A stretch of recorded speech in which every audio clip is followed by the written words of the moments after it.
something going on here in the District of Columbia that is getting absolutely no coverage, and I think I know the reason why it's getting absolutely no coverage, and that is the mayor, our mayor, Muriel Bowser, has basically declared this is the Declaration of Independence. I mean, she is blowing this thing up to move towards statehood for D.C. Now, you say, well, wait, you just live in a city there, Tom. You want it to be a state? Well, the fact of the matter is that the economy of the District of Columbia is larger per capita than those of 16 states. Every month, 1,000 new residents move in here. We have a larger share of jobs in high tech than anywhere except San Francisco and Seattle. The share of federal funds that the district relies on to balance its budget is smaller than that of 30 states. In other words, we are a maker state, not a taker state, or the district would be if it was a state. They note when Congress carved out the district from Maryland and Virginia, it created a neutral zone where no one state could exert undue influence on federal lawmakers. What they didn't realize when they created the District of the Goddess and made it a sacred place where you couldn't even, basically have representation so that you would have no conflict of interest. What they didn't realize is that someday the Supreme Court would say, hey, you don't have to worry about states having conflicts of interest. We'll just let the billionaires run this show. So here's what has happened. The district has a $13 billion a year budget.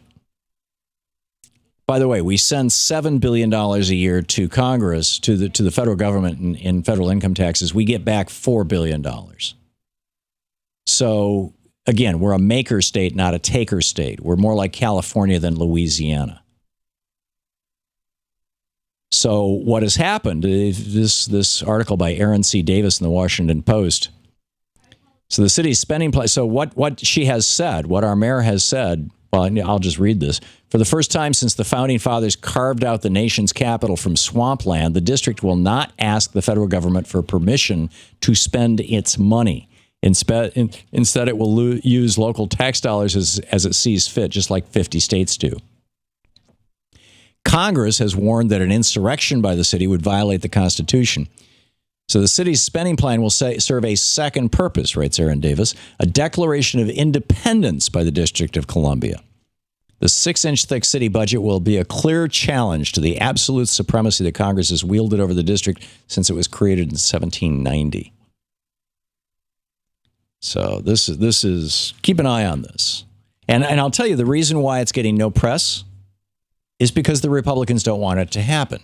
The District of Columbia is a very progressive city. It's got over a 50% African American population. It would become a reliably blue state.